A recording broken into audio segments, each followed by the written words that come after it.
Hi, what's up, stoners? Welcome to the local band Smokeout.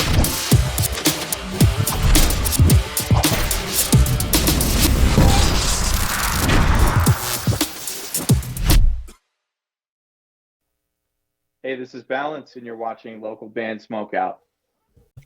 Of our dying world in the building. Hell yeah! Hell yeah! Let me also just fix one thing so it looks a little better there. Gentlemen, how are we doing today? I appreciate you joining. Yeah, man, not a problem. A little late, fucking a day at work because I went out with my fiance and had some drinks last night, and then drank a little too much, and then had to go to work. What was the occasion? Why partying last night? It was just going out with some coworkers of hers, like a girls' night, but they wanted all the guys there too. So we kind of met up with some people and just at a restaurant and had a few old fashions and didn't realize we were as drunk as we were until we got back to the house and woke up today. It happens. It happens. Graham, how are you doing, brother? Great. Thanks for having us. Thank you guys, man. I appreciate it. Before we get started, for those that may not know who you guys are, can you do me a favor and let me know whereabouts in the world you are right now and plug and promote anything you'd like. Sure. I am David Ainsworth. Right now we're in Ventura, California, lead singer of Our Dying World. So I make a little trek down to LA every now and then. I'm Graham. I'm the keyboardist and orchestrator, one of the composers for Our Dying World. I'm based in Chicago, actually. Travel whenever we got something we got to do in person or we got a show. So Graham, how did you find David? How did you find the band to even join, being that you're in Chicago? Oh, yeah, sure. So I mean, this is a recent development of me being in Chicago. I'm from there originally, but I was in LA. I wasn't planning on never staying there long term per se, but I was out there working and still working as a composer for film, games, media, and the like. That's trailer music, film music, game music, all that stuff. And so that's what brought me there. And so I spent my time there to, make those connections, and a lot of it's very much remote type work now. But, during my time there, I am and always have been a, metal guy. Metal's really what got me into music. Children of Bodom was what got me into keyboards. Hell yeah. And yeah, exactly. I even play my keyboard that same way that COB guy does. When he tips it forward. Tips it forward. Yeah. I've seen Bodom live before. Me too. Yeah, that's fantastic. He puts like a brassiere across the keyboard stand, and I think when I saw them live, he roasted a hot dog or something from where he was when he wasn't playing. Wild. Yeah. But yeah, they were them and Dimmu Borgir was what got me into really trying to get good at keyboards and Dream Theater. But anyway, Tom, our drummer, posted on Facebook, said he's looking for a keyboardist, and he said we are influenced by Dimmu Borgir, Children of Bodom, Lamb of God, few other things, what have you, stuff in that similar vein. And I pretty much jumped at that. So I, Facebook friended him, messaged him immediately. And yeah, I was still in LA at the time. So you're bringing all the symphonics and stuff to the background of the music. Yeah. So I don't know if you've heard so the title Expedition was the EP prior to my joining. And that's a really cool one too. But it's very, it's more raw and primal sounding. It's more Lamb of God influenced, maybe As I Lie Dying influenced. And so a lot of people say we did a very total 180 as far as the sound goes, starting with the album prior to this one, but especially so with this new single. It's a huge, I guess you could say, departure from the more raw primal elements. I got you. Yeah, definitely. So David, let's say it's time to go to practice and write a new song. And I imagine while Graham's in Chicago, you just kind of send him demo stuff, blah, blah, blah. But how does Our Dying World write a song from scratch? How does it start? Does it usually start with a riff? Are you coming in with a vocal melody? How do you guys come up with the next single? So for Expedition, for the first album that Graham was mentioning, that was all Tom. The drummer wrote guitar, recorded guitar, bass, and drums, save for like the solos on the record. So he actually wrote all of that. For Hymns of Blinding Darkness, the next album, he wrote a good chunk of it, but that's when it started. What we're kind of doing now is our guitarist Austin and Tom will kind of come up with a structure, like riff and a drum structure, just kind of like this loose, just like this is kind of here's something. We just send that over to Graham, and then Graham's like, "Give me a week," and sends us something back, and he's just like sprinkled fucking Graham dust all over it. Does that mean like you MIDI it all out as far as where everything should kind of go?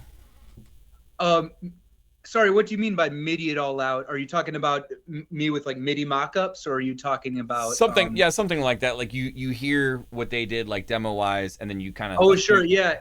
A lot of what they do is they send me these very raw guitar and drums. Basically, you know, the Tom and Austin, our guitarist, they spend a lot of time jamming it out, kind of White Stripe style, with literally just guitar and drums, and that's great because it's very bare bones.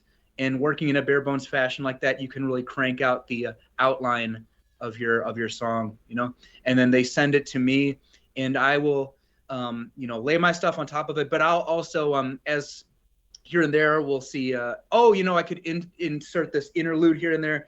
So that for example, that Danny Elfman-ish interlude you hear in Egregious Sins was like like that little part where it just all breaks away. That wasn't originally in the structure of the song in its rawest form. It just went right into the, you know, more blast beat section. But I was like, what if I took that theme and chord progression and just kind of prepared the listener for it, but in a, you know, kind of left field sort of way. I can dig it. Yeah. David, do you have any interesting vocal warm-up techniques that you do? And then after playing a show, is there anything in particular you do to relax your voice for the next day?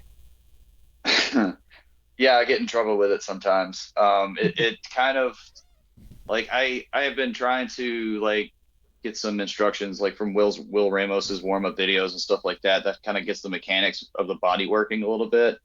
But as far as like warming the voice up, I have to basically just do like I did when I was learning how to do vocals, and just put on some tracks, and just as I'm driving down to the show, just like sing along. And if I do the wrong one, then I get stuck in a high register, as opposed to like I can't get my lows out, or like if I do lows, it's like I struggle getting my highs out. So I really have to pick the right band. Like Opeth's really good, as is because he does a lot of variation. Maybe some Whitechapel or some Bloodbath. They got some good range in those. Because if I don't pick my range, I warmed up to Demons and Wizards one day, and was just stuck in all highs. Could not get a low for anything because it was just not coming out. So yeah, a lot of my warm ups just come from, you know, just doing what I've always done, and just screaming in the car while you're driving to practice, and that kind of gets the voice ready to go. What about after a show? Do you do anything to cool it down? Or we're just chugging some beers, hanging out, talking to fans? Yeah, that'll get you in trouble too. Because, and especially comes from playing a late show where you're one of the later bands. You're talking to a lot of people before the show, and now you're blowing your voice out. So what I have to learn to do is not talk to people, because I kind of do like talking to people. But after the show, it's just some drinks, a lot of water, couple beers here and there. I'm not trying to get wasted, dude. I got to drive back home. You know, I got to go to work tomorrow. Definitely. But, you know, maybe some, you know, if it's really bad, some like tea, some hot tea, some honey, maybe some hot water with lemon, warm water, lemon and honey. It works really well. Just to like, if it's really bothering. But usually talking is going to hurt your voice more than singing. It's supposed to, because if you're hurting it while you're doing vocals, then you're doing it wrong. But because usually, like, coming off stage, like, I'm not hoarse getting after a show. What makes me hoarse is talking to everybody. Is this Graham? Is this the first band that you've been in, or were you in previous projects?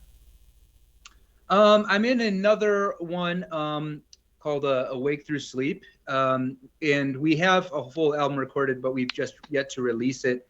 And that's also a metal band. It's more like a metal core-ish, but again with very heavy symphonic elements.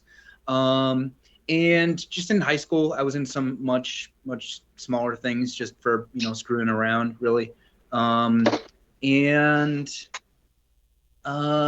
that's about it. As far as the ones I've been in, I'd say. I mean, this is the most involved one I've been in, I'd say. Does it ever get hard juggling the two plus all the side jobs that you have for what you do from 9 to 5?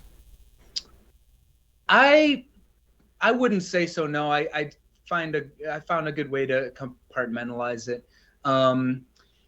They never seem to overlap as much. Like I said, the other one I'm in is very much studio only at this point, so it's working out nicely. If we start doing things at the same time as this one, I'll cross that bridge when I come to it. But so far, it's working out pretty nicely. Cool. Were you guys informed of the hot sauce today? I believe the only thing I have is Frank's. It works. I have Frank's Red Hot. And I got some Tapatio, but I know how spicy it is because it's gotten older and fermented. Oh, do I need to get hot sauce right now? If you have it, I'll explain why. So I like to do a trivia segment with my guests, but you get to pick the trivia. That's the thing. So the goal is that I cannot stump you. You don't even have to consume the hot sauce.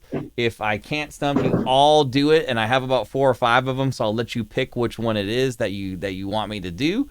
But basically, what movie or TV show, if you guys could agree on one or the other, that you've seen so many times, it's impossible that I stump you? Graham, you want to say South Park? Yeah. I know we know that one. For me, I'd say either South Park or Curb Your Enthusiasm. South Park works, I think. South Park more than Curb. Let's do South Park. So Graham, go grab some hot sauce. I'm gonna throw. We did a little bit of egregious sins of humanity earlier. So if it's cool with you, can I do Veil the Reaper, or is there something else you want me to jam? David. Man. Man. Everything We Know Is Gone's always a cool track. My personal favorite's Under the Hunter's Blade, though. So if you could throw that one on. I haven't heard that in a while. Let's do it. Hanging out it's right long here. Enough. Okay. We'll just say I'm a little bit of it, but Our Dying World is our guest today. Please support him. Go on Spotify, hit the follow button like I have right there. Under the Hunter's Blade, we're looking up South Park trivia. Cheers.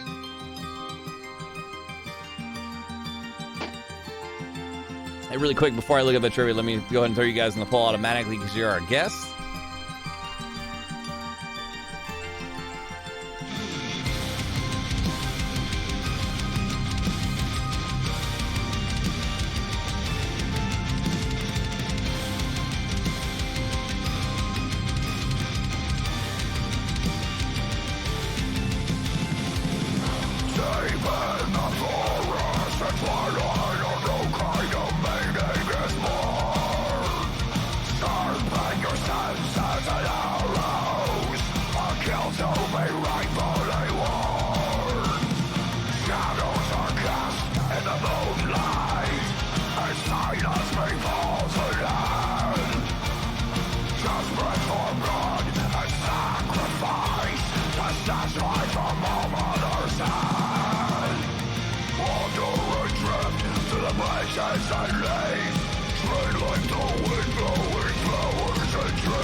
Hell yeah.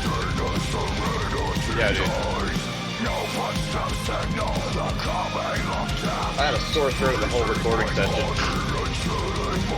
Who'd you go to as the producer?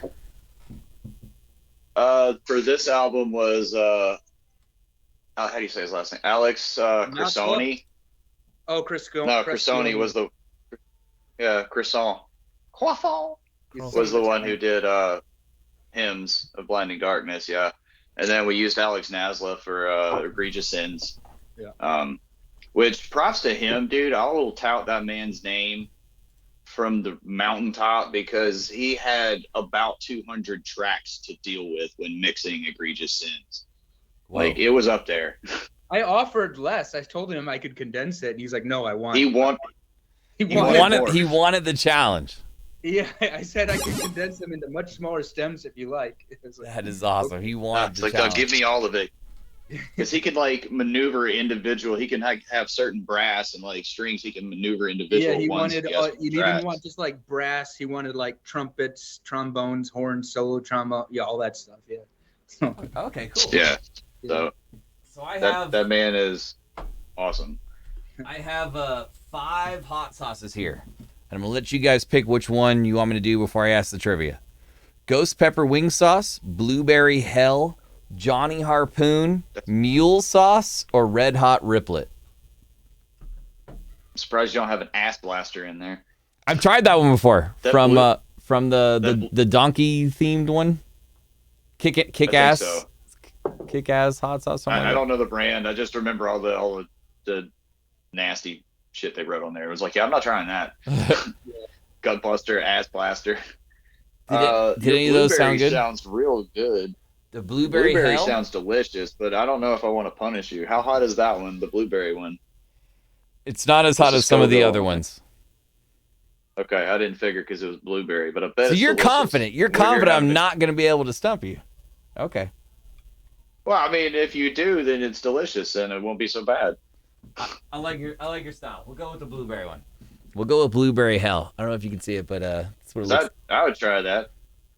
So your South Park trivia, and I did not know this answer, and I've seen many of South Park. This is a hard one. I believe it's only revealed in 2 episodes ever, but specifically in season 5. The episode's called Cartman Land.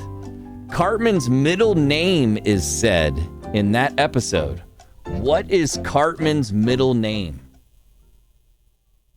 Ooh, I'm drawing a blank. that's a good one. Yeah, that's a very good one. It is Eric. Blank Cartman. It says, I'll give you a Yeah. hint. It says, we find this out after his grandma's funeral as the executor reads the will and he inherits $1 million right then and there to get his dream of buying Cartman Land. know. But they say his middle I know. name right there. I can picture the scene. Oh, and it's something stupid. What is it, Graham? Theodore? OMG, that is correct. Well done. I was just winging it. Holy shit. Damn it. From the back of my mind. That was the biggest back of my mind. Well done. Nice. So in addition to me chugging some blueberry hell, I'm going to rip it. This is a 420 related channel. Do you guys partake in cannabis? Totally cool if you don't, just out of curiosity. Yeah, I've been doing it like most of the time I've been here. I caught it, but I just wanted you to say it. Excellent. Cheers. Let's All I do do is smoke weed every day of my life. I don't give a shit. Smoke weed every day. Hell yeah. Don't give a fuck. Indica, sativa, a little bit of both in the hybrid world. What's your priority? I prefer a hybrid just because like you hit it and then whatever you're about to do, it helps out with that. Like you can go for a walk on a hybrid if you hit it and then immediately get up and go. But if you sit down, you're going to be stuck. I will say that Maui Wowie is probably the best sativa because you can literally hit 2 hits of a bowl in the morning and it's like fucking orange juice, dude. And you're just like ready to go. I agree that Like you're not even zooted out of your mind. You're just like, cool, focused right here. Let's go. what is we'll do some fun ones after this, but I do want to ask a couple more serious ones. What is the goals that you guys have planned for the rest of 2023? Maybe you have stuff already mapped out as far as single drop 2 months from now, blah blah blah. What are you allowed to tell me? Yeah. So we have a plan, but much like any plan, there are setbacks to every plan that, even the best laid plans get messed up. So we are working on getting 2 singles recorded. The release plan is kind of when we get them recorded because I don't like planning like setting a deadline for release, but then you get a setback from recording, and now you can't. It's just, let's get it in our hands and then plan for release then. But we had some slip ups there. We had drum tracks recorded for the next 2 singles, and for some reason or another that I don't know, they didn't come out like we needed them to come out when we sent them over to Alex. And so now we have to kind of re-record the whole thing. But it was just drums and I think a little bit of a guitar. So it's not that big of a hit. It's just, we wanted to have another single coming out of the chamber when Egregious Sins was kind of like petering out. You know, we wanted to be like, you know, a couple weeks after Egregious Sins hit the downcline, we just hit them with another single and just try to stay relevant, because that's really the hardest thing to do in this day and age. And the reason we're doing it is, like, we're doing singles mainly because we're a self-funded band. So it's a lot cheaper to just record one song here and there, as opposed to like going in for a 7-track, 8-track album, and then, you know, you pay PR for it, and then it's just for the whole album, as opposed to like, you know, little bitty peppers here and there. So it's kind of a financial move just to try to save us some money, and it gives us a little bit of time to like come up with new songs like in between release schedules, and then like maybe we'll have something new. One of the things is people is like, I kind of see it is like, we haven't really found our true identity yet about what we're kind of like going to stick to. But I kind of like it because like the songs sound similar enough, you know, with the vocal, if you know, the vocals and the drums kind of really make the, you know, that solid sound from a band. Like if you take Randy out of Lamb of God, it's going to be different. So probably by me and having Tom on some of the drums, and obviously Graham doing what he does, the main core of it will stay sounding similar. You'll be able to tell that it's like the same band, but the song writing style will be kind of different, because Egregious Sins is definitely symphonic, like black metal for the most part. Like 90% of it's symphonic black metal. But like Hunter's Blade it's like folk metal. The newer song that we're trying to come out with first is a little bit more knuckle dragon, you know, because I was like, we need to get some knuckle dragon riffs in there, you know, throw some breakdowns in, but it's still got that symphonic backing to like the chorus and stuff. And then the other single we have is like Blackened Symphony X or some shit. Like it's really like super like technical, like different time signatures and stuff. So it's a little bit of everything. You get a little bit of everything. It's too hard. It's too hard to put you guys in a box because you burst out of that motherfucker like right away. Yeah. You don't want to be a musician's band. I mean, you know, Rush is amazing, but they're a musician's band. So it's like, you got to have something for a little bit of everybody. Or at least try to. You know, you can't please everybody, because if you try to, you'll end up pleasing nobody. So you got to just do whatever you want. And that's just kind of what we're doing. We're not aiming to please everybody. We're just here to write some cool music that, you know, we like to perform and we like to listen to. And it's just kind of a discovery process for us. You know, each new track comes with, oh, I didn't know we could do that. Or, wow, that sounds really cool. Let's play that. That's cool. You know, because for you first, you know. Graham, does anyone ever mistake you for Gordon Ramsay? I haven't gotten that one. I get Aaron Eckhart, Harrison Ford, and I get Kurt Russell the most of all, but I haven't gotten Gordon Ramsay the first. I feel like if you threw a chef outfit on and you just walked in Hell's Kitchen, they'd be like, "What the f is this?" Just start cussing at people. Yeah, is that Gordon? Hell yeah. I'm gonna attempt to stump you guys one more time in some South Park trivia. In season 9, there's an episode called Hell on Earth. Satan throws a Halloween party. What costume is not allowed at the Halloween party? The Britney Spears. Hunter. Say again? Oh wait, no! I take that back. The crow. No one can dress as the crow. Oh yeah! Hell yeah! Yeah, it's a no one dresses the crow. You boys have seen South Park many times. You are correct. Oh, dude, I love that episode. I'm gonna do the ghost pepper one. I thought we were friends. How's that blueberry basement, dude? Nice periphery shirt. Thank you. I got my. This will be my third time seeing them. I got a ticket to see them again. Oh, yeah, nice. Like 2 or 3 2 or 3 months from now. They opened for Under Oath recently, but all their songs are like 8-9 minutes long, so they played like 4 or 5 songs. But now I get a headlining show, so I get at least probably, I don't know, 6. No, I'm just kidding. Probably like 12 or 13. That's another problem with us is we end up writing like 7-minute songs and we can only play like 4 of them because we have a 30-minute slot. Right, it gets tough. How do you go about picking which 4? Do you guys rotate on a regular basis, or do you kind of stick with the gems and maybe just rotate one in and out?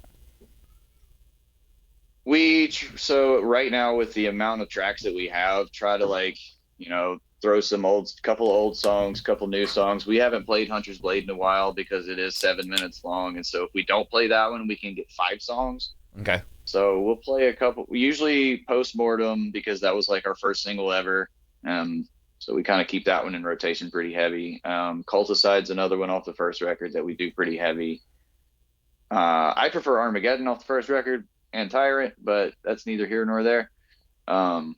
And then we'll put some tracks from the new one. Usually Veil of the Reaper is always in there because it's their first music video.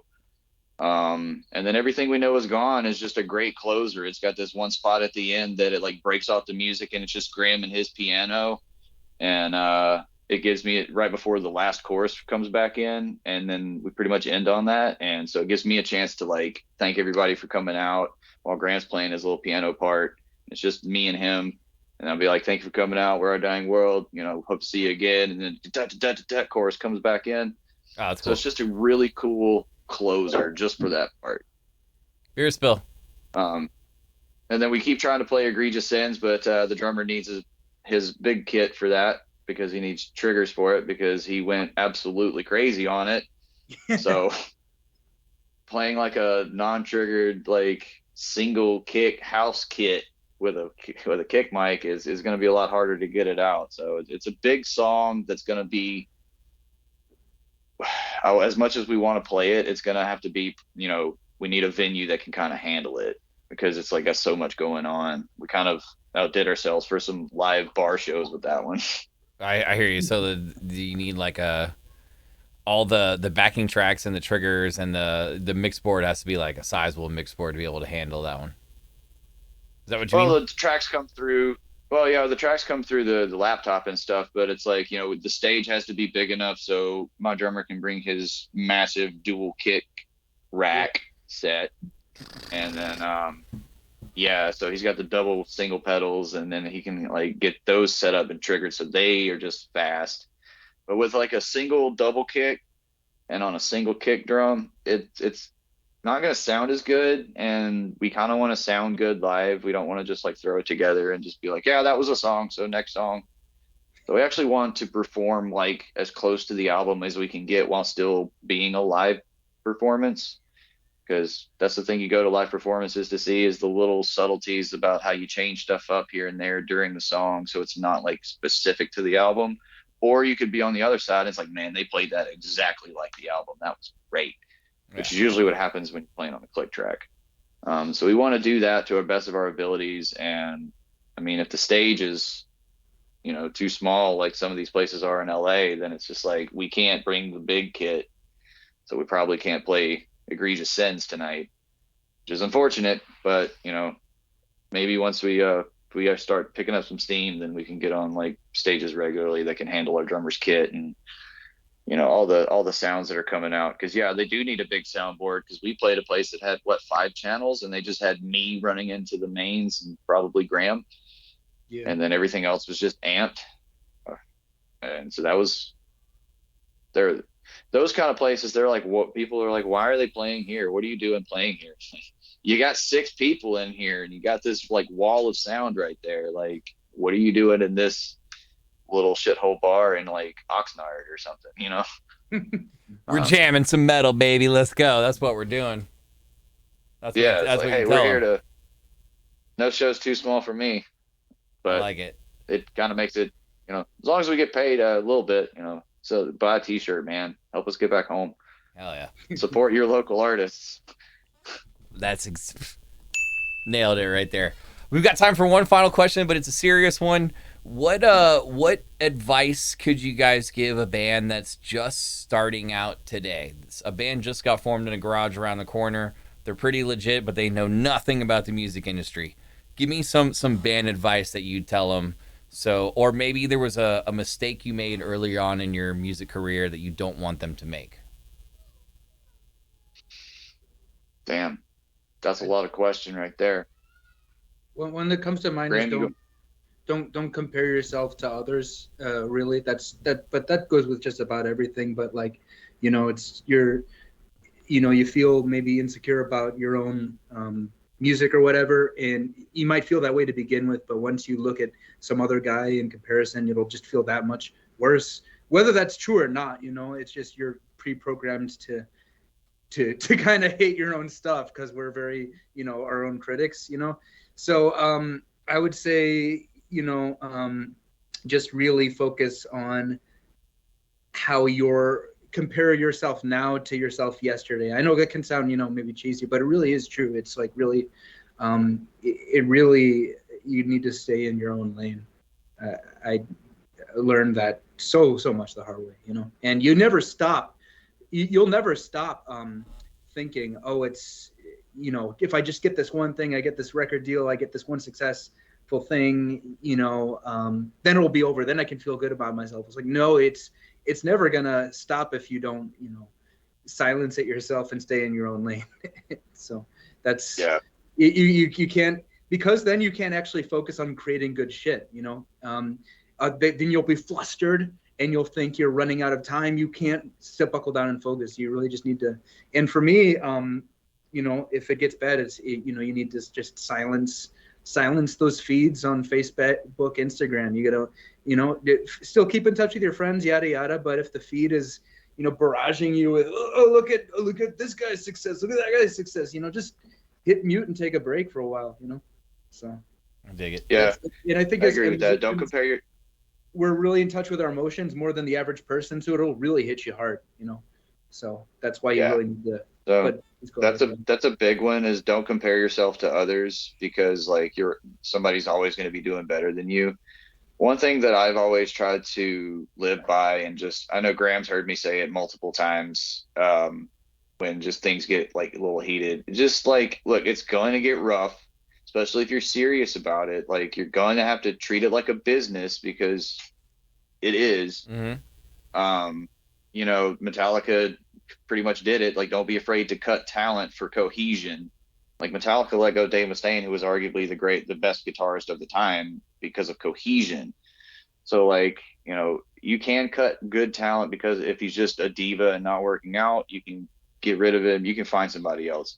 But the big thing is, like, through all of that, you're going to hit hard times, you're going to hit speed bumps, but you always got to keep it fun. Like, the reason you're doing this is because you have fun doing it. As soon as you let that slip away and you focus on like, the business thing, this has got to get out, I got this deadline to meet, and it's just like, yes, that has to happen. But you also, like, when you show up with your guys, like, treat it like a brotherhood. You show up to them, and your girlfriends are mad at you because you stayed down there too long just hanging out, because that's what, you're so just bands having do. fun. So bands do. They're having, So they're keep having it fun. Keep it fun. You do need to focus on the business aspect of it and trying to grow your brand, because that's very important, especially in this day and age. Like, it's a lot harder than just playing local shows. I mean, but if that's what you want to do, cool, man. I love playing live, and it sucks I can't get to do it more, but keep it fun. Have you Like, guys played? It stops being fun. I'm sorry. Oh, you're good. I was just gonna, as soon as it stops being fun, like, it's time to get out. That's how I look at it. Have you guys played the Whiskey? We have. Yeah, 3 times. Okay, cool. Yeah, my buddy Dave does the booking over there, and just next Warrior Dave paints his face. Warrior Dave's the homie. He's the homie. Next time you guys are there, let me know so I can come out and support. We'll do. Yeah, we opened one of our second or third shows at the Whiskey back in like 2018, and then we opened for Swallow the Sun before the pandemic hit. And then we headlined the last time around when Alpha Mega was there with a bunch of other guys. If we play there again, I'll definitely let you know. You opened for Swallow the Sun before the I thought we did that right after the pandemic hit. Like Was right it after 2020? like I thought, did we open for Swallow the Sun before I joined the band? No, you were in the band because it was you Okay, and Ray. so that was like right when things were beginning to open up again. Then, if I Yeah, remember. yeah. That's when so they- you had to tours have just the. coming That's back when around. the whiskey you had to have the We vaccine still to had the get in. masks and stuff. Yeah. Okay. Every time, and they checked it like every time. Yeah, Like, they hey, would you go just let- around like, over your nose. You know. Yeah. No, it's Yeah, a business. pull the mask Unfortunately, up. someone told it to do it, but it is what it is. Yeah. Policy's policy. you It's know. true. But yeah, so we played there a few times. Played 1720 just recently on one of the Free Metal Mondays. So by all means, if you're in the area, go check out Free Metal Mondays. That needs all the support it can get because it's putting on some some shows. I think the third one is coming around with Ex Mortis and Anubis. I know I remember from the flyer. It is a Monday, but they usually end. That's a big 10, one 11 though. o'clock. Ex Mortis is a big one. So Yep. Yeah, Oh, we opened for Abysmal Dawn there for their 20th anniversary recently. super But cool. yeah, man, fucking support that. Like, go. We need more metal shows. We need venues that will accept metal that aren't like little coffee shops that barely have a stage. Yeah, Like, totally. somebody that actually cares about it. You know, like I appreciate it, but like it's not what you want. But yeah, man, like that's just a big thing. Support your local artists. Go to shows. Definitely. Buy a T-shirt. Buy a shirt, tip them, show them some love. Well, fellas, this was a lot of fun, man. I appreciate you guys hanging out Yeah, today. man. Graham Appreciate and you. David, thank Thanks you for having guys us. for chilling. We look forward to the 2 singles when they're ready to go from Mr. Coussant when he sends it back and it's We'll all let you know. snazzed up. But you guys are awesome, man. I'm a little frustrated. I couldn't stump you. I take the most pride in stumping my guests, and I could not do it. Clearly, you've both seen South Park many times. But was it good? How was that blueberry? Was it good? It's okay. It doesn't taste like blueberry, and it has it's one of those hot sauces that has like chunk tidbits in it. So like when you taste it, it has like pulp kind of vibe to it. Oh, it's like mulched salsa. Yeah, it's okay. It's okay. But Okay. I've got like 30 or Well, 40 I'm glad hot you did- sauces. I'm glad So you hated it. yeah, it wasn't too bad. That was the Glad point you of it. hated I it. couldn't stump you, so I got tortured. It is what it is. Fellas, you guys are awesome. Thank you so much. Please come back Appreciate you for having in us. sometime in the future when one of the singles are ready, if that's okay with you. And I'm sure we'll anytime. because you're in Southern California, we occasionally put on shows. Maybe we can reach out and get you guys to join one of our shows sometime. That'd be awesome. Let us know anytime. Badass. Anytime. We're not doing a whole bunch right now because we're, Graham's recent move and stuff. So we're trying to get all this recording done and everything. But we're pretty much just let us know with enough time in advance. We can get Graham down here and Yeah. we're pretty much ready to go. Cool. Hell yeah. Ladies and gentlemen, Graham and David of Our Dying World. Give me a hell yeah. Enjoy the rest of your day, fellas. Thank you. Thanks, brother. Have a good one. You too. Hi, what's up, stoners? Welcome to the local band Smokeout.